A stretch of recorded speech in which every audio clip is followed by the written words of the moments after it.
wabarakatuh. Waalaikumsalam warahmatullahi wabarakatuh. Rabbi shrah li sadri wa yassir li amri wahlul 'uqdatam min lisani yafqahu qawli. Amin. Puji syukur kehadirat Allah yang telah memberikan rahmat-Nya kepada kita semua, sehingga pada kesempatan pagi hari ini kita masih diberikan nikmat iman dan juga sempat untuk hadir di lembaga kita untuk mengikuti kegiatan aksi nyata diseminasi penerapan budaya positif.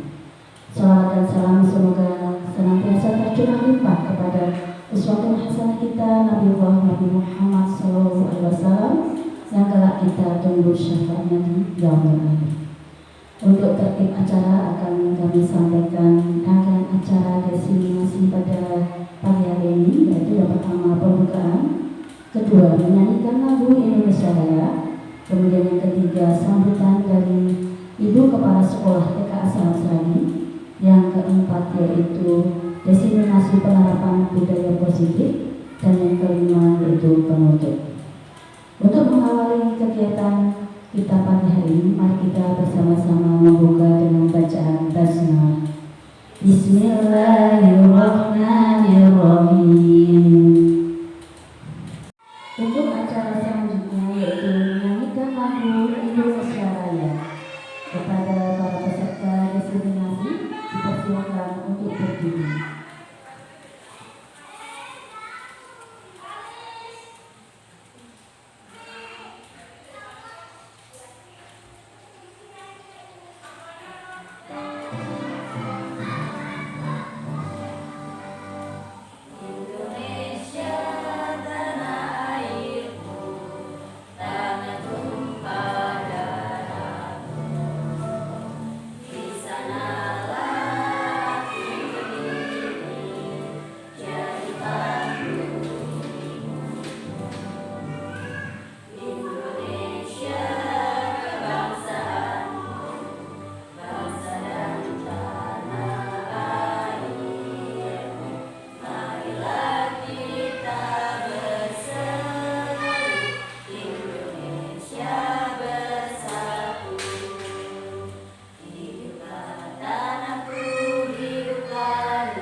Peserta diseminasi dipersilakan duduk kembali.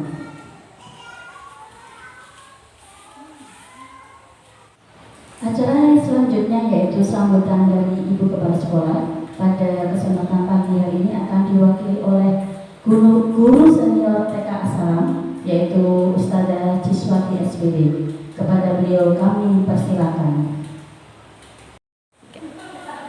Bismillahirrahmanirrahim. Assalamualaikum warahmatullahi wabarakatuh. Waalaikumsalam warahmatullahi wabarakatuh. Alhamdulillahirabbil alamin. Asyhadu an la ilaha illallah wa asyhadu anna Muhammadar Rasulullah.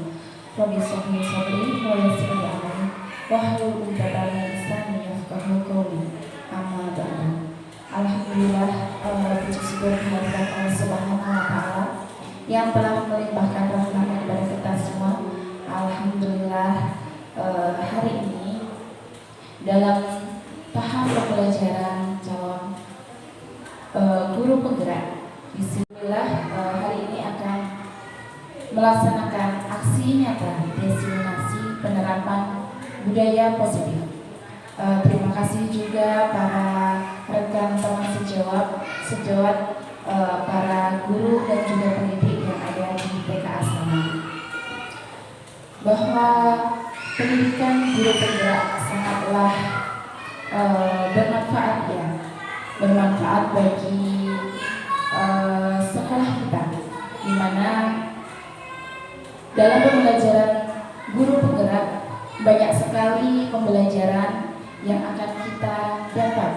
Ya, salah satunya hari ini kita akan adakan itu diseminasi tentang penerapan budaya positif yang nanti akan dibawakan oleh saudara Rini Yanti dan juga saudara Yanti Puji Astuti, di mana penerapan budaya positif ini adalah upaya mendorong ketertiban ataupun membangun karakter anak dalam menaati aturan, di mana penerapan budaya positif yang akan kita lakukan di sekolah kita itu harapannya bisa membentuk karakter profil pelajar Pancasila, di mana itu adalah tujuan dari kurikulum Merdeka. Dan terima kasih untuk para rekan sejawat. Semoga nanti akan disampaikan oleh saudara CDP Angkatan 11 ya. Semoga bisa memberi manfaat untuk sekolah kita, sekolah tercinta kita di TKA Salam. Semoga bisa menerapkan apa yang akan disampaikan oleh saudara dari CGB tahun ini, dan semoga sekolah kita juga bisa memberikan inspirasi untuk sekolah di sekitar kita. Terima kasih atas waktunya, harapannya bisa menyerap manfaat dari program ini. Mungkin itu saja, saya akhiri. Wassalamualaikum warahmatullahi wabarakatuh. Waalaikumsalam warahmatullahi wabarakatuh. Baik, untuk acara selanjutnya yaitu diseminasi yang akan disampaikan oleh rekan CDP Rini Yuniati SPD. Kepada beliau dipersilakan. Terima kasih kepada Ustazah Yanti Puji Astuti yang telah memberikan kesempatan kepada saya untuk menyampaikan di sesi 1 ya Ustazah ya. Nanti ada 2 sesi, yang kedua yaitu dari Ustazah Yanti Puji Astuti. Terima kasih sebelumnya kami ucapkan kepada para peserta diseminasi yang telah meluangkan waktunya untuk hadir di sini. Pada kesempatan kali ini saya akan menyampaikan tentang penerapan budaya positif. Ini nanti akan terbagi menjadi 2, yaitu 3 poin awal oleh saya sendiri, kemudian tiga poin akhir oleh Ustazah Yanti. Saya akan memulainya. Di sekolah yang baik, di sekolah yang menjadi andalan kita ini, harus diciptakan sebuah budaya positif. Kenapa harus diciptakan sebuah budaya positif?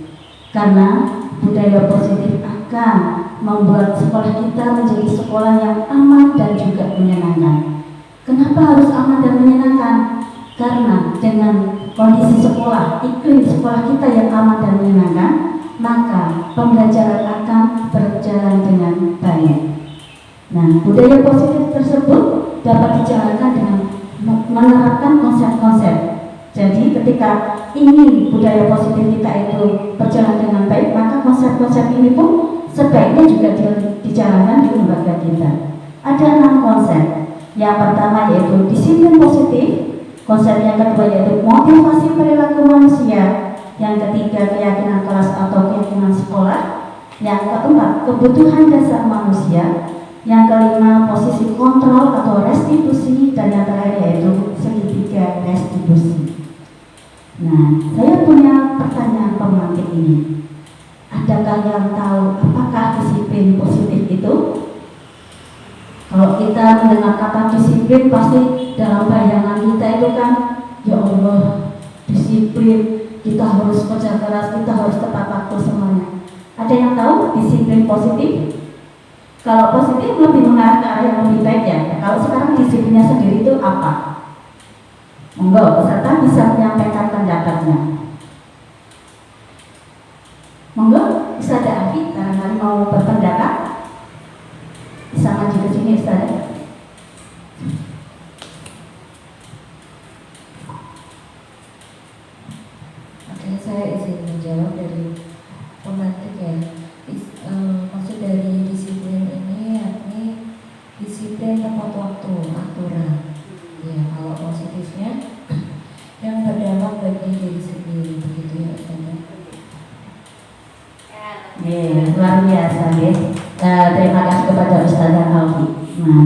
saya. Ada lagi enggak yang mau menyampaikan pendapatnya tentang disiplin positif? Oh, enggak ada. Kita lanjut ya, Us. Disiplin itu atasnya, Us. Disiplin itu berasal dari kata bahasa Latin, yaitu disciplina, yang artinya belajar. Makna asal dari kata ini berkonotasi dengan disiplin diri dari murid-murid Socrates dan Plato. Disiplin diri membuat orang menggali potensinya menuju sebuah tujuan apa yang dia hargai. Jadi setiap manusia itu mempunyai tujuan, dan tujuannya pasti yang terbaik. Ada nggak yang punya tujuan yang terbaik dari tujuan hidupnya? Pasti semuanya mempunyai tujuan yang terbaik.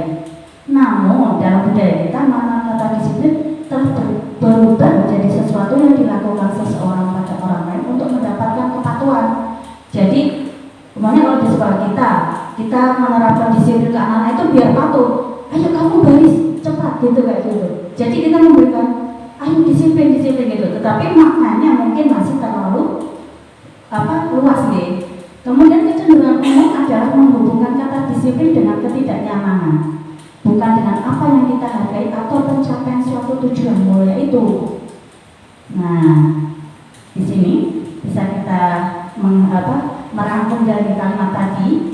Disiplin positif merupakan suatu cara penerapan disiplin yang mengajarkan anak bertanggung jawab dan menumbuhkan kesadaran diri berdasarkan nilai-nilai kebajikan. Jadi, disiplin positif itu lebih ditekankan pada faktor intrinsik, faktor dari internal anak itu sendiri. Itu lebih baik dibandingkan ketika anak mendapatkan motivasi dari eksternal, dari luar. Jadi ketika anak itu sudah membudaya, sudah tertanam di dalam dirinya itu budaya positif, insya Allah anak itu tidak akan pernah memerlukan nanti mungkin sedikit ya motivasi dari kita, motivasi eksternal dari ustadzanya, dari orang tuanya, atau dari orang-orang sekitarnya. Lanjut terus. Nah, ini nilai-nilai kebajikan ini adalah nilai-nilai yang bersifat universal. Universal ini berarti nilai-nilai kebajikan yang merupakan kesepakatan bersama. Jadi bukan saya pribadi dengan kepala sekolah kemudian membuat, itu tidak, tetapi nilai-nilai yang sudah disepakati oleh orang banyak, gitu nih.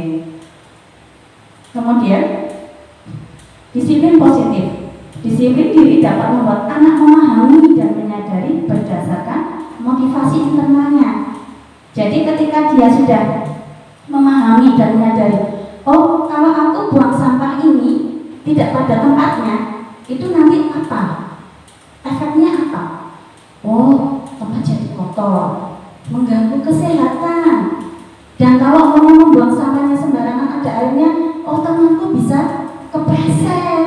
Itu contohnya di lembaga kita. Tetapi kalau anak sudah memahami, dia akan membuang sampah pada tempatnya, tanpa dia Pak Allah ben apa? Kancaku ben kotor, langsung kotor, kancaku ben sopi. Tidak seperti itu. Masih di atas terus. Nah, jadi apa yang dilakukan itu sudah tidak bukan ada paksaan ya, pujian atau hukuman. Jadi sudah tidak perlu dipaksa lagi. Kamu kalau buang sampah harus di tempatnya. Kemudian dia buangnya, aku nggak buang sampah, biar dipuji sama ustadzah. Kalau aku itu, nah, bagaimana disiplin positif itu dapat dibentuk? Disiplin positif dapat dibentuk diawali dari membuat keyakinan kelas. Keyakinan kelas iya, karena itu adalah bagian terendah dari warga negara, kewarganegaraan sekolah kita. Jadi dari anggota sekolah kita. Dan ini kemarin sudah saya terapkan di kelas di kelas saya di Al-Ghurur. Luar biasa Ustazah. Tapi kalau anak TK itu sebaiknya memakai gambar. Kalau memakai tulisan itu akan sangat kesulitan. Jadi ketika kita sudah membuat keyakinan kelas kita tempel, jadi ketika anak yang belum memahami secara implisit, kita cukup mengingatkan pakai gambar itu. Luar biasa, efeknya sangat luar biasa. Kemarin ada yang ketika meletakkan maupun tidak di tempatnya, coba Mas bisa dilihat keyakinan kelas kita apa ya? Oh, iya terus. Jadi secara pembiasaan itu sudah tetap ada, ya. Jangan dibiarkan anak sudah membuat keyakinan kelas ini, berarti anak sudah enggak. Kita tetap harus melakukan pembiasaan.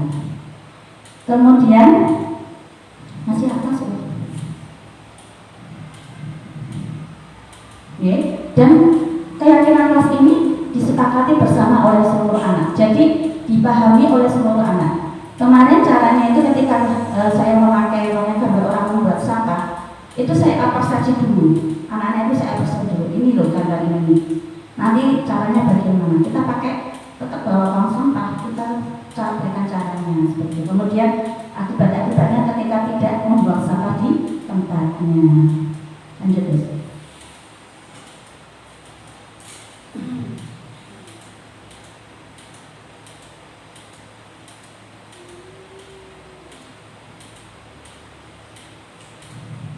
Nah ini tadi ya, bagaimana cara kita menanamkan disiplin positif ya.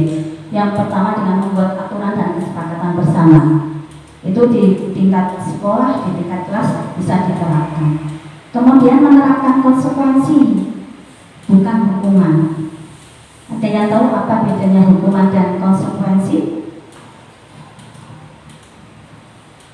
Siapa yang pernah dihukum? Sudah. Ada yang pernah, oh aku nggak pakai seragam atau sepatunya warnanya nggak hitam, itu biasanya seperti itu gitu. Kalau di sekolah kita yang lanjutan atas ya. Tetapi kalau kita mungkin di lembaga kita karena TK ya, jadi kesepakatan ini sudah disepakati bersama, tetapi pada pelaksanaannya tetap masih ada itu ya kelonggaran buat anak karena seperti itu. Kemudian yang ketiga, berikan pujian misalnya. Anak-anak itu sangat senang sekali dengan pujian. Boleh pakai verbal, boleh pakai bintang, gitu, kalau kita punya itu stempel bintangnya. Kemudian juga menjalin komunikasi yang baik. Jadi tidak hanya sekali dibuat kemudian wes gitu enggak, tapi juga diberikan terus ke anak-anak. Teman-teman masih ingat ya kesepakatan keyakinan kelas kita kemarin apa saja? Diingatkan terus. Insya Allah itu akan terkenal. Mungkin pemahaman antara anak yang satu dengan anak yang lain pasti berbeda. Pasti berbeda. Ketika dia mulai yang satu, oh ya us, paham. Tapi ada juga yang ketika habis makan itu tempat sampahnya itu ditaruh di bawah meja.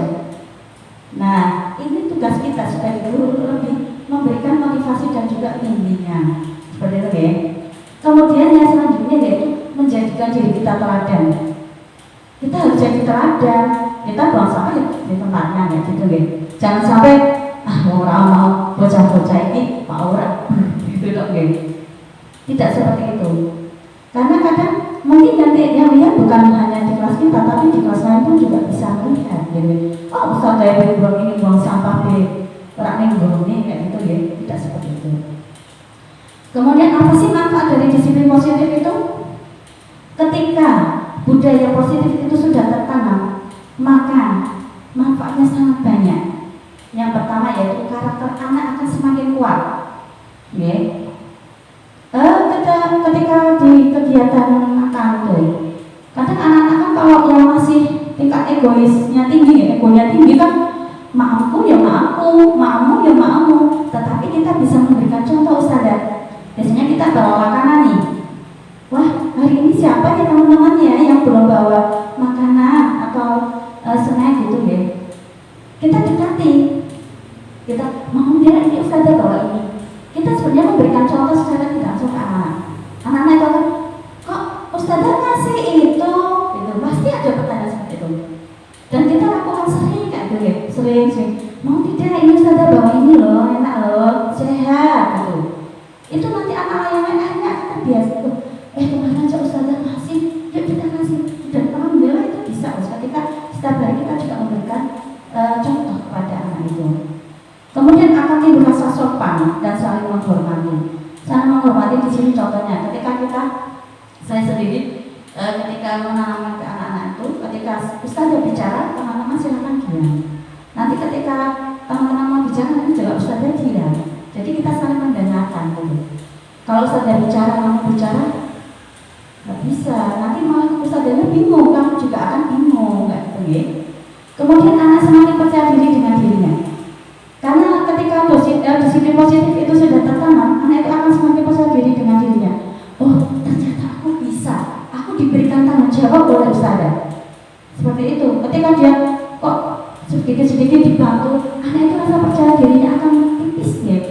Sedikit-sedikit takut, grogi, suruh maju, nggak mau pasti seperti itu. Tetapi ketika kita memberikan tanggung jawab, itu bisa dengan mungkin cara termudah di kita itu dengan yang sudah saya terapkan itu dengan student agency. Yang termudah itu saya meminta anak untuk memimpin baris setiap mau cuci tangan. Itu saya berikan setiap hari. Saya berikan jadwal, saya mengingatkan hari ini tugasnya Mbak Alfira. Silahkan Mbak Alfira. Kalau dia belum bisa kita berikan pendampingan. Mbak Alfira, silakan mengikuti apa yang Ustazah ucapkan. Nanti antrinya tetap gitu. Setelah terkait baru kita mencoba melepas sedikit-sedikit. Lanjut terus. Nah, bagaimana agar disiplin positif dapat menjadi budaya positif? Itu tadi yang pertama dengan keteladanan. Okay. Kita adalah contoh among bagi anak. Ketika ustazahnya bilangnya masih, oh itu anak pasti juga akan ikut kita. Bicara kita sopan, anak kita akan sopan. Seperti itu ustazah. Kita rapi, anak-anak pun akan rapi. Kalau kita semrawut ya anak bakal semrawut terus. Nilainya pusat rapi diri gitu. Jadi kalau orang Jawa itu bilang juga memang harus cerewet kita ya, apalagi untuk anak-anak usia dini gitu ya.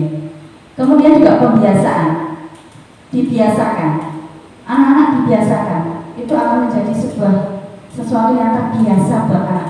Di rumah pun akan seperti itu.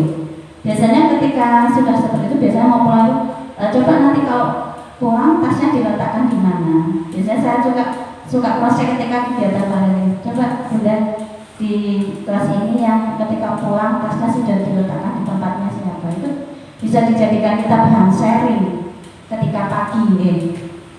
Kemudian juga keyakinannya dibuat secara konsisten. Nah ini keyakinan itu harus bersifat konsisten, jangan kencang kemudian dikendorkan lagi, kencang lagi ya, akhirnya anak-anak juga akan bingung ini sebenarnya kesepakatan keyakinan yang semuanya akan dilaksanakan atau tidak gitu ya. Jadi harus terus menerus setiap hari sampai benar-benar anak itu paham. Nah, sudahkah disiplin positif kita terapkan? Sudah belum, Ustazah? Sudah ya? Sudah Ustazah. Kita sudah menerapkan disiplin positif itu. Tetapi kadang kita nggak tahu apakah itu disiplin positif atau tidak. Karena mungkin keilmuan kita ya yang belum itu hanya sekedar pengembangan karakter. Itu sebenarnya juga sebagai bagian dari disiplin positif. Ketika di akhir pekan kita upload deh, ini yang harus diberikan ke anak-anak itu kan, sopan santun, mengantri ketika cuci tangan, kemudian salam senyum sapa, itu kan juga disiplin positif. Nah itu harus ditekankan ke anak. Cuma mungkin pelaksanaannya mungkin yang kadang kita yang suka itu ya karena akhirnya kadang tidak tersampaikan kayak gitu ya. Itu ya. Jadi sudahkah disiplin positif kita terapkan? Alhamdulillah sudah. Tetapi mungkin pelaksananya belum maksimal. Kita lanjut ke konsep kedua agar budaya positif itu berjalan dengan baik, yaitu motivasi perilaku manusia. Saya mempunyai kalimat-kalimat pemantik. Nanti saudara bisa menjawab setuju atau tidak. Yang pertama, hukuman di sekolah dapat mendisiplinkan anak. Setuju atau tidak? Tidak. Kenapa? Monggo saudara sekarang bisa maju.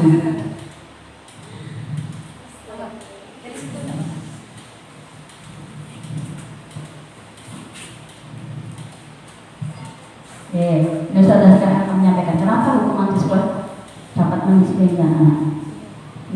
Setuju atau tidak? Sebenarnya saya akan menjawab dari pemantik. Kalau menurut opini saya, hukuman itu tidak sehat untuk anak usia dini karena akan memberikan rasa trauma psikolog terhadap orang dewasa yang berhadapan dengan dia. Jadi akan lebih baik bahwa dinasehati lebih secara harus dari hati ke hati. Itu akan memberikan kesan yang terbaik. Terima kasih. Apresiasi, luar biasa. Terima kasih saudara sekalian. Nah, hukuman di sekolah itu sebenarnya tidak dapat mendisiplinkan anak, karena anak-anak akan takut, trauma. Aku pernah kalau didukung karo ustadzah, aku mau mangkat, kadang-kadang gitu karena takut sudah aku nanti kalau ini nggak didukung sama ustadzah suruh apa gitu gitu. Nah kemudian yang kedua, pemberian hukuman dengan hal positif seperti membaca atau membersihkan halaman sekolah dapat meningkatkan disiplin anak. Setuju atau tidak?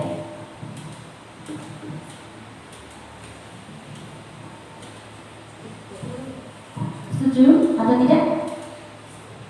Setuju? G. Bisa setuju karena apa? Yang diberikan juga positif G. Membaca positif enggak? Positif. Membersihkan halaman sepositif. Kalau ini kan kadang kesannya kalau di sekolah-sekolah itu kan ketika terlambat suruh lari di lapangan berapa kali itu kan luar biasa G. Kemudian selanjutnya memberi penghargaan dapat meningkatkan motivasi belajar anak. Setuju? Tapi ada tanda kutipnya Ustazah.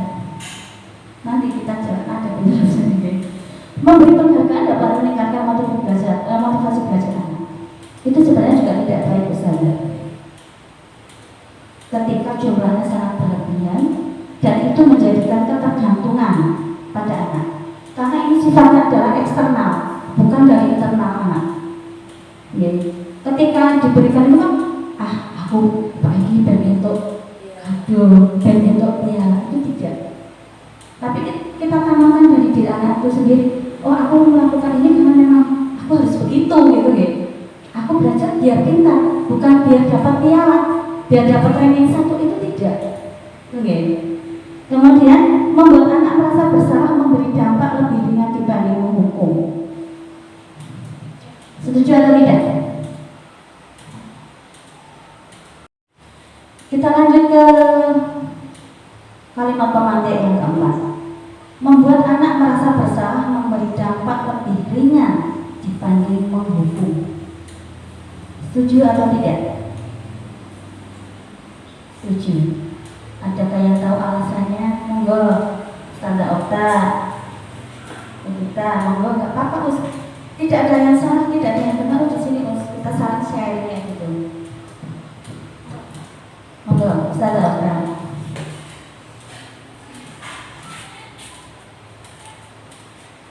Baik, saya Ustazah Okta mau menjawab pertanyaan dari pemantik. Membuat anak merasa bersalah memberi dampak lebih ringan dibanding menghukum. Jadi menurut saya dengan memberi anak memberikan hukuman lebih ringan itu, menurut saya setuju sih, karena anak itu tidak terlalu tertekan dengan apa yang diberikan oleh guru, dampak yang kepada anak itu tidak menjadi beban hukumnya, tidak menjadi tertekan, dan anak cenderung lebih menerima itu dibandingkan dengan menghukum seperti itu saja.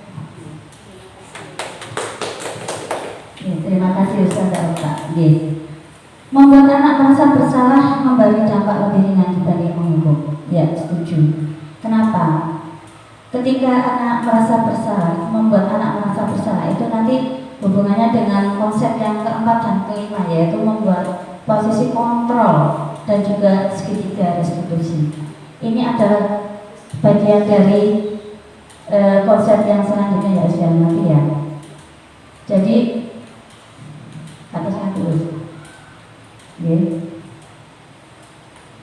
Nah ini. Jadi ketika kita membuat anak merasa bersalah itu kalimatnya bukan kamu sudah salah, kamu harusnya begini tidak. Tetapi makanya contohnya gini, ketika mungkin saya jadi murid ya, saya meletakkan tas tidak di loker mungkin ya. Kalimatnya mungkin seperti ini. Mungkin Rini, Ustazah sering melihat Rini meletakkan tasnya tidak di loker. Menurut Mbak Rini, perbuatan itu baik atau tidak? Begitu. Kemudian biarkan anak yang menjawab. Oh tidak Us. Berarti Mbak Rini sudah paham ya kalau meletakkan tas tidak di loker itu tidak baik. Sudah tahu Us. Kenapa dilakukan? Kita gali terus dari anak itu. Kemudian kita berikan pengulangan. Itu nanti akan disampaikan oleh saudara yang lain untuk konsep yang terakhir. Ya. Itu nanti jadi ya. Nah, ini teori motivasi perilaku manusia. Jadi motivasi perilaku manusia itu ada dari internal dan juga dari eksternal. Nih, untuk menghindari tidak nyaman atau hukuman, takut dihukum, itu adalah motivasi dari luar. Apa yang akan terjadi apabila saya tidak melakukannya? Jadi udah takut dihukum duluan, nggak ngajak DPR, takut dihukum, kayak gitu ya. Itu sudah membuat anak itu ya Allah luar biasa loh. Apalagi ketika kita masih sekolah dulu ya, nggak buat PR wes ono wae carane ben iso gawe PR, berangkat pagi nyelang pinjam teman yang pinter gitu kan. Berarti sama nih dunia saya dengan dunia panjenengan dulu sekolah. Kemudian untuk mendapatkan imbalan dari orang lain atau institusi yaitu tadi penghargaan, bentuk kado, ranking, itu juga motivasi eksternal. Jadi bukan dari dalam diri kita, dari dalam diri anak itu sendiri. Jadi dia itu harus selalu motivasi tapi dari luar. Nah, kemudian motivasi internal untuk menghargai diri sendiri. Nah, inilah tujuannya yang kita capai dari disiplin positif itu tadi, saudara. Jadi biar motivasi itu datangnya dari diri kita sendiri tanpa kita diingatkan. Ustaz Oka, kenapa berangkatnya terlambat terus? Itu sebenarnya sudah eksternal, saudara. Bukan dari internal kita, tapi kalau kita sudah punya dari dalam diri kita, aku harus menjadi orang yang menghargai diri sendiri dengan hadir tepat waktu, maka kita berangkatnya jam 7 kurang, apapun yang terjadi. Itu ya usia. Itu salah satu bentuk menghargai diri kita sendiri di lembaga. Lanjut saudara. Nah ini Dihukum oleh penghargaan. Ini tadi saudara, hubungannya dengan ketika kita menghargai sesuatu karena hadiah, karena ingin diberi sesuatu. Jadi bahwa penghargaan berlaku sama dengan hukuman. Berlakunya sama antara hukuman dengan penghargaan. Ketika kita melakukan sesuatu karena ingin mendapatkan sesuatu, dalam arti meminta atau membujuk seseorang melakukan sesuatu untuk memenuhi suatu tujuan tertentu dari orang yang meminta atau membujuk. Dorongannya eksternal, jadi dari luar. Itu bukan tujuan dari disiplin positif, dan akan ada faktor ketergantungan. Jadi alhamdulillah aku hari ini dapat kado. Besok ada lomba yang sama lagi. Aku pengen dapat kado yang kayak kemarin lagi kan? Itu tidak ya. Itu eksternal. Ya. Beberapa dampak dari pemberian penghargaan. Lanjut saja. Nah ini dihukum oleh penghargaan. Pengaruh jangka panjang dan jangka pendeknya. Penghargaan itu dapat merusak hubungan loh. Makanya saya ngasih kado ke Mbak Okta, Ustazah Okta. Kemudian pas ulang tahun Ustazah Okta saya kasih kado. Kemudian pas saya ulang tahun Ustazah Okta nggak ngasih kado. Perasaan kita bilang, ih, Mbak Martina banget sih gitu ya. Nah itu Ustazah, contohnya akan merusak hubungan. Kemudian penghargaan menghukum. Penghargaan menurunkan kualitas. Karena kita tujuannya adalah tadi kado tadi, hadiah tadi. Kemudian penghargaan mengurangi ketepatan. Penghargaan mematikan kreativitas. Luar biasa ya. Kita bisa mati hanya karena ingin dihargai. Penghargaan toh loh, bukan dihargai tapi penghargaan. Kemudian penghargaan tidak efektif. Penghargaan mematikan kreativitas juga. Misalnya ya. Lanjut saja. Nah ini ada hukuman, ada konsekuensi. Ada yang tahu apa itu hukuman, apa itu konsekuensi? Dari yang tadi materi sudah diberikan, ada yang sudah bisa mengetahui apa sih itu hukuman, apa itu konsekuensi. Mungkin kita bisa tahu dari sini. Yang pertama dulu, mencatat 100 kali di dalam buku kalimat, saya tidak akan terlambat lagi karena terlambat ke sekolah. Itu termasuknya apa? Hukuman atau konsekuensi? Apa Ustazah? Kata Ustazah Okta, hukuman. Diingat ya Us, nanti ada jawabannya di bawah Us. Lari mengelilingi lapangan basket 2 kali karena terlambat hadir di sekolah. Hukuman atau konsekuensi? Hukuman. Oke. Berarti hukuman. Murid diminta untuk push up 15 kali karena tidak menggunakan masker ke sekolah. Hukuman. Menggantikan kertas tugas teman yang telah dicoret-coret. Hukuman. Apa konsekuensi? konsekuensi, berarti pakai konsekuensi. Kelimanya, membersihkan tumpahan air di meja tulis karena tersenggol pada saat belajar. Konsekuensi, meminta murid tidak menggunakan sepatu seharian di sekolah karena tidak mengenakan sepatu hitam. Hukuman atau konsekuensi?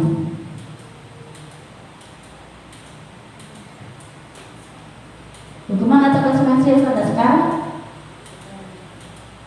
Yang ini yang nomor 6.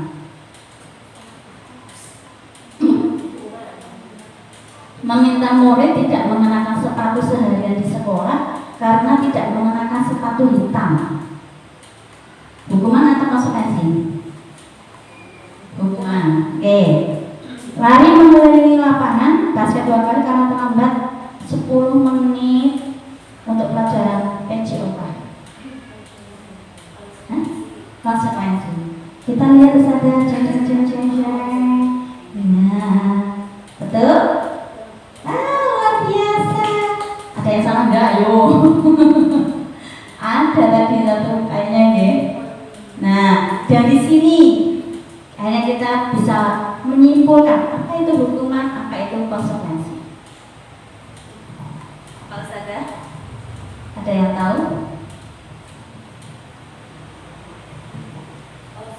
Oke, monggo sadari.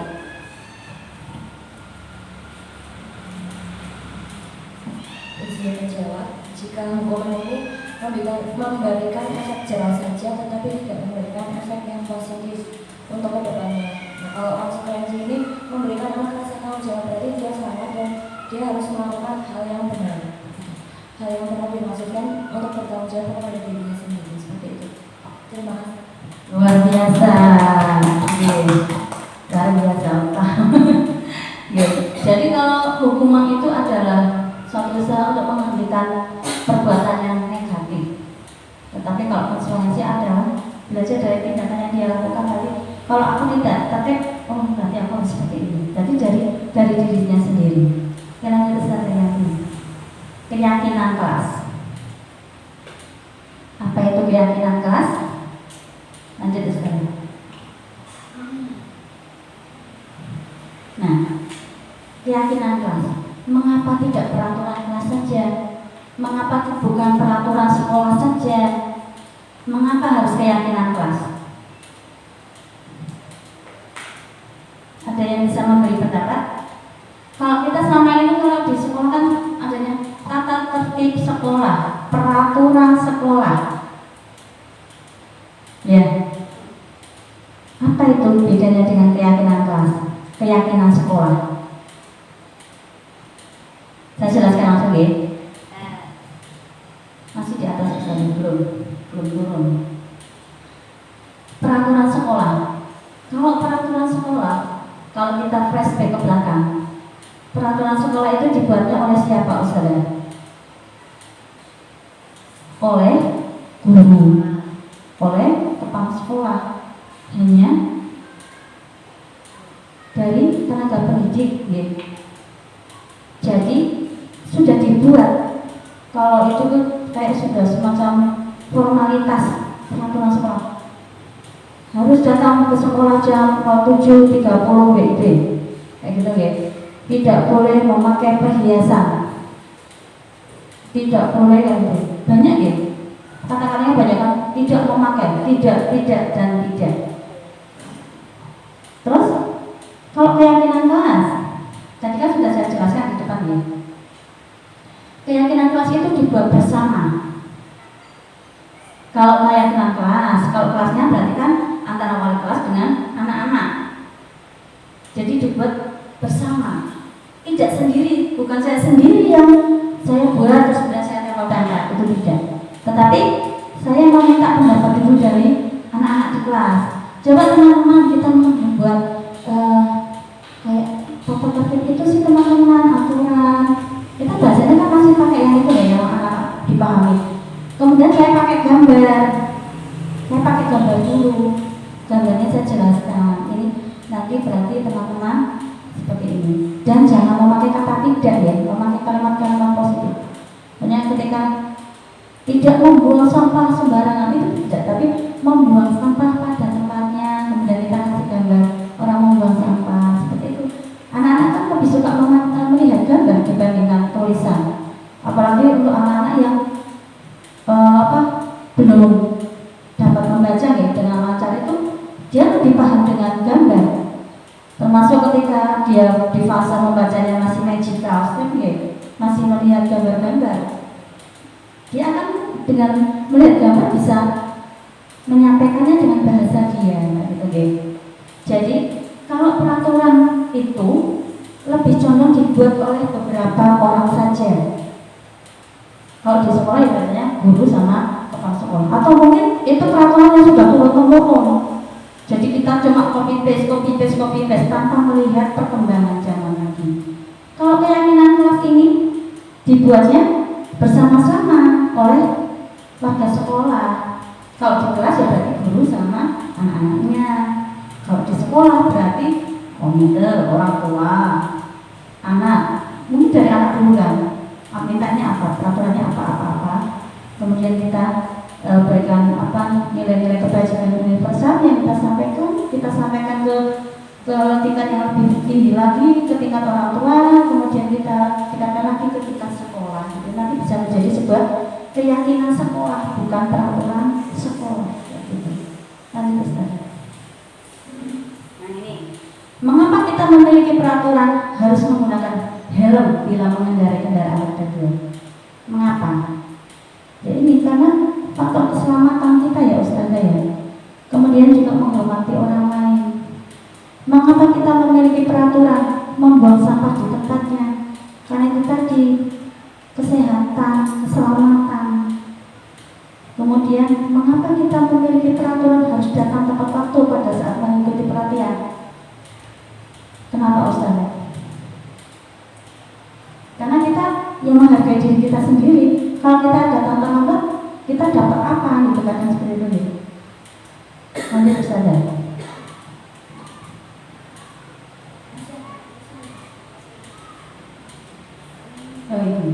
Untuk mendukung motivasi intrinsik, kembalikan ke nilai-nilai keyakinan kita, karena akan lebih menggerakkan seseorang dibandingkan mengikuti serangkaian peraturan-peraturan. Jadi keyakinan kelas itu dibuat dari pendapat banyak orang gitu ya, banyak anak-anak gitu. Jadi ketika nilai beda nilainya ketika hanya diputuskan oleh 1-2 orang saja dengan diputuskan secara bersama. Ketika diputuskan secara bersama secara mufakat, otomatis dia akan lebih dipatuhi oleh orang lain. Lanjutnya Us.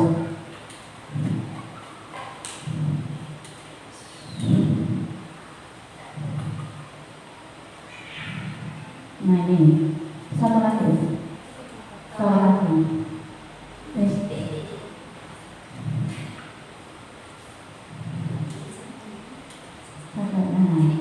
Nah ini pembentukan keyakinan sekolah atau kelas yang tadi sudah saya sebutkan. Keyakinan kelas bersifat lebih abstrak daripada peraturan yang lebih rinci dan konkret. Keyakinan kelas berupa pernyataan-pernyataan universal. Jadi pernyataan-pernyataan yang disepakati oleh banyak orang, disepakati bersama. Jadi bukan hanya kesepakatan saya sendiri, keyakinan saya sendiri, atau dari kepala sekolah, tetapi ini sudah memiliki nilai kebersamaan. Beda kalau peraturannya sudah turun-temurun aja, kita nggak pernah melihat itu cocok nggak buat anak-anak kita seperti itu ya. Kemudian pernyataan keyakinan kelas senantiasa dibuat dalam bentuk positif. Jadi hindari kata tidak, jangan. Kalau kita sering dengar pelan-pelan, jangan pelan-pelan gitu ya. Tidak lari. Padahal kalau kita kadang suka spontan gitu. Jangan naik gitu tidak. Tapi turun, ayo turun pelan gitu ya. Ayo turun, jangan naik ke atasku gitu ya. Ayo turun gitu. Kita berikan ke anak itu pemahaman tentang kata turun. Jadi anak turun, ayo turun. Biasanya kalau kita ayo jangan naik terus, jangan malah anak tambah naik, malah tambah tinggi ya. seperti menantang, kayak gitu nggih. Kemudian keyakinan kelas hendaknya tidak terlalu banyak, sehingga mudah diingat dan dipahami oleh semua warga kelas. Kalau keyakinan kelas atau problem banyak banget, keyakinan nggak us, ingat nggak us, nggak ingat us, mesti mau yang cuma beberapa aja kadang kita lupa ketika itu berganti setiap pekan ya enggak. Itu hanya sekedar memberi pengumuman ke orang tua kita wes gitu ya, sudah blank gitu. Ketika itu berlakunya mungkin dalam waktu yang sangat singkat, dalam waktu 1 pekan harus ganti lagi, 1 pekan harus ganti lagi, luar biasa kita harus sadar. Tetapi ketika keyakinan kelas itu hanya beberapa 4, tetapi itu hanya memiliki jangka waktu yang cukup panjang, mungkin 1 bulan atau 2 bulan pemahamannya ke anak, pembiasaannya, itu insya Allah kan lebih masuk anak dibandingkan yang 1 pekan ganti, 1 pekan ganti. Itu mungkin bisa jadi masukan buat teman kita juga ya, Us. Jadi sebaiknya sedikit, tetapi itu memiliki nilai-nilai universal. Jadi kalaupun merapikan benda ke tempatnya itu berlaku untuk semuanya, bukan hanya tas saja, tetapi juga sepatu, kemudian alat main, itu berlaku untuk semuanya, Ustazah. Jadi tidak hanya merapikan sepatu di tempatnya, itu kan satu tok, tetapi merapikan benda, meletakkan benda sesuai tempatnya, itu berlaku untuk semua benda yang ada di sini. Jadi itu lebih universal dibandingkan hanya satu. Oh, berarti minggu ini cuma meletakkan sepatu di tempatnya, berarti tasnya nggak usah, kayak gitu nggak usah. Tapi ketika meletakkan benda sesuai tempatnya, itu berlaku untuk semua benda yang ada di sekolah kita. Seperti itu ya. Jadi lebih mudah memakai pernyataan universal dibandingkan hanya personal satu-satu. Dan itu butuh waktu yang tidak sedikit untuk memahamkan ke anak-anak yang masih usianya seperti yang kita tangani saat ini. Kemudian keyakinan kelas sebaiknya sesuatu yang dapat diterapkan di lingkungan tersebut. Jadi jangan sampai kita membuat keyakinan kelas tetapi aturan itu sebenarnya keyakinan itu tidak cocok di kelas kita. Tidak cocok di sekolah kita, di lingkungan kita. Contohnya apa? Kalau kita mungkin kalau kita kan ada anak tidak boleh membeli mainan kayak gitu. Kemudian pas kita membuat keyakinan kelasnya, anak-anak mungkin dalam kata untuk menyenangkan, mungkin apalagi untuk anak-anak yang masih kecil itu kan kadang ada yang bawa mainan kayak gitu, jangan sampai dijadikan keyakinan karena kita memberikan kelonggaran seperti itu Kemudian semua warga kelas hendaknya ikut berkontribusi dalam pembuatan keyakinan. Kayak tadi, bedanya keyakinan dengan peraturan. Ketika keyakinan kita membuat sebuah lingkaran yang majelis yang besar. Jadi ada orang tua, ada anak, ada dari pihak sekolah seperti itu. Kalaupun tidak memungkinkan, maka kita dari kelas dulu, kemudian naik lagi ke tingkat guru, kemudian naik lagi ke tingkat orang tua. Jadi terjadi kolaborasi antara sekolah dengan orang tua. Insya Allah itu akan lebih mudah memahamkan ya Ustaz, dan itu akan lebih konsisten. Beda acaranya ketika yang menerapkan hanya sekolah saja, tetapi di rumah juga tidak diterapkan. Karena di rumah di sekolah kita membuang sampah pada tempatnya, kemudian ketika di rumah membuang sampah orang tuanya lihat tapi tidak mengingatkan, sama aja ya Ustaz ya, seperti kita ya Allah, luar biasa itu Ustaz, lebih berat ya. Tetapi ketika kita melakukan kolaborasi dengan orang tua, insya Allah akan lebih mudah kita menerapkan keyakinan sekolah ataupun keyakinan kelas. Lanjut Ustaz. Nah, bersedia meninjau kembali keyakinan kelas dari waktu ke waktu. Jadi ketika keyakinan kelas itu umumnya kita terapkan dalam waktu 2 bulan, kemudian hasilnya kok sudah positif, kita bisa menggantinya. Tidak harus keyakinan kelas itu berlaku jangka panjang. Kita lihat, umumnya sopan santun anak sopan santun anak. Kok kita lihat selama 2 bulan itu perubahannya sudah signifikan. Anak-anak sudah tidak memerlukan banyak motivasi eksternal dari kita. anak-anak sudah paham bicara dengan ustadzanya, itu ya, ustadzah, kemudian lewat di depan ustadzanya aja ustadzah. Dia cuma nyelonong tok, masih nyelonong kan berarti belum. Itu ya belum paham. Oh, itu berarti masih harus kita berikan terus pembiasaan dan juga keteladanan, gitu ya. Jadi keyakinan kelas itu harus sering ditinjau kembali, bisa diulang, diganti, seperti visi-misi sekolah kita juga bisa diganti ketika memang sudah tidak relevan lagi dengan kondisi sekolah. Lanjut Ustazah. Nah, alhamdulillah. Demikian 3 konsep dari penerapan budaya positif yang telah saya sampaikan. Masya Allah luar biasa, ya. Semoga kita bisa menerapkan budaya positif di lembaga kita. Ya, insya Allah akan membawa sekolah yang aman dan menyenangkan dan juga memberikan dampak pembelajaran yang lebih baik lagi pada anak kita. Untuk acara yang terakhir yang penutup ya usia, mari kita tutup dengan bacaan hamdalah. Kurang lebihnya mohon maaf.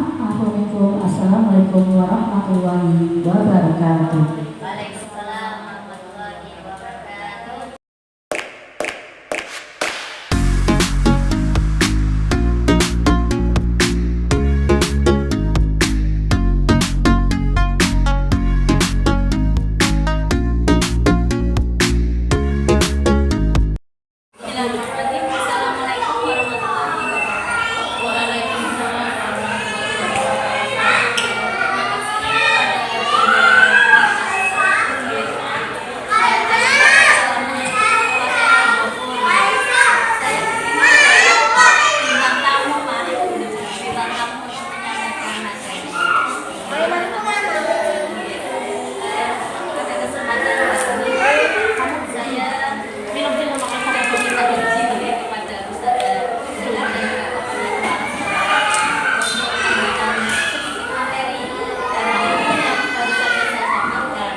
kok jadi nangis pakai hadiah.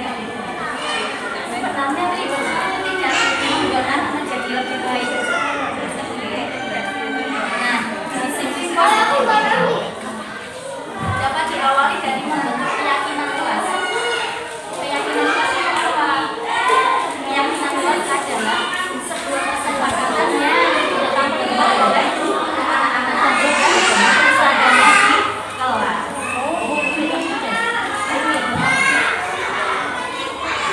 Nah, ini salah satu contoh keyakinan kelas. Contohnya bersama membaca ayat, kemudian saling peduli, menghargai dan menyayangi, kemudian menjaga dan menggunakan barang sesuai tempatnya.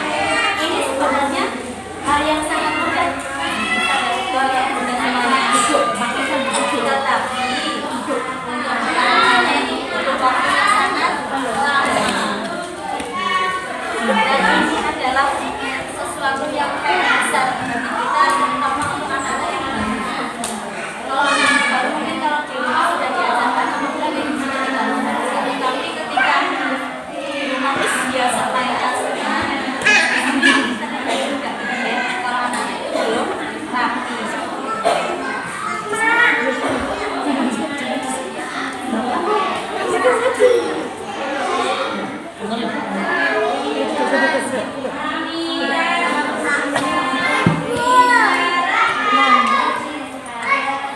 Dan keyakinan ini yang bisa dilakukan di rumah juga.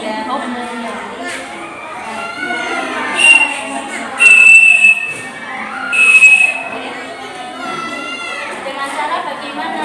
Dengan cara membuat kesepakatan bersama antara anak dan juga kemudian juga menerapkan konsekuensi, bukan menerapkan hukuman. Kemudian kita juga perlu menekan dan memberikan ujian. Jadi bukan hanya celaan ya.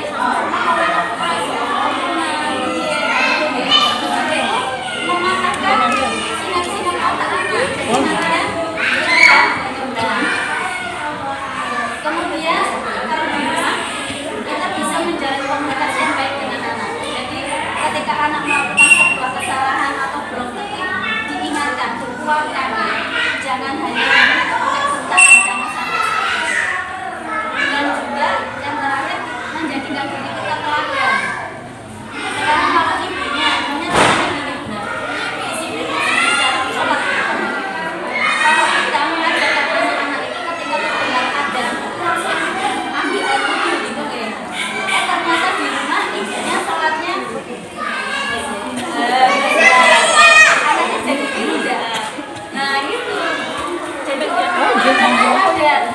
Kalau di sekolah berarti sadar yang menjadi teladan. Kalau tidak ada teladan, anak-anak mau manfaat dari siapa? Dari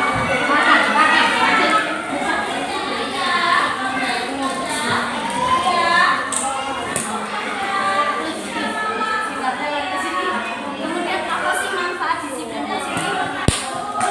Yang pertama, karakter anak semakin kuat. Yang karakter ini adalah fondasi semua perkembangan pada anak. Karakter yang dikuatkan yaitu empati. Empati itu berarti mengerti dengan keadaan orang lain. Kemudian rasa sopan dan juga saling menghormati. Kemudian anak semakin percaya diri dengan dirinya sendiri. Jadi tadi deh, bagaimana agar disiplin menjadi sebuah budaya, bukan hanya sekarang kan budaya main gadget gitu, main HP. Jadi kayak ini main HP, yang lainnya juga hanya ikut-ikutin, menjadi sebuah budaya yang tidak baik. Nah, bagaimana caranya agar disiplin itu menjadi sebuah budaya? Yang pertama tadi adalah berikan anak keteladanan. Berikan anak keteladanan. Kemudian juga pembiasaan. Pembiasaan itu berarti ketika diingatkan itu bukan hanya hari ini saja, tetapi seterusnya.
motivasi dari dalam anak. Jangan kita yang berarti besok kamu nangis ya, jangan nangis. Tidak, kita membuat anak menjadi lebih baik. Jadi biarkan anak mencari jawabannya. Jadi nanti dia akan melihat, oh, kemarin ditanya saya kalau nangis berarti nangis goblok. Dibandingkan kita yang menolak, nanti saya lebih baik itu motivasi dari diri.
Itu punya usaha dari ini.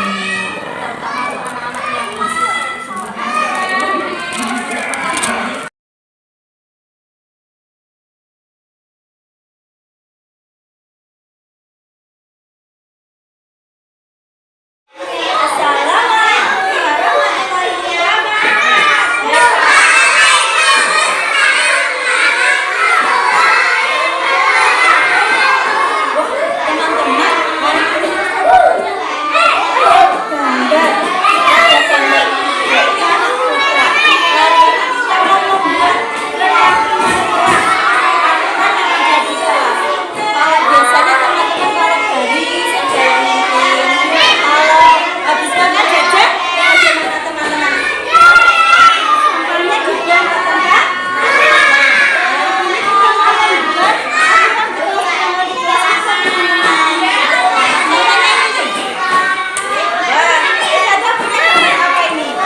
Dari saya, Sada Oktaviani, alhamdulillah dari pemaparan beliau-beliau, saya menjadi tahu tentang pengetahuan yang sebelumnya saya tidak tahu, dan semoga ilmu yang disampaikan oleh beliau bermanfaat untuk saya dan bisa bermanfaat untuk lembaga sekolah. Terima kasih.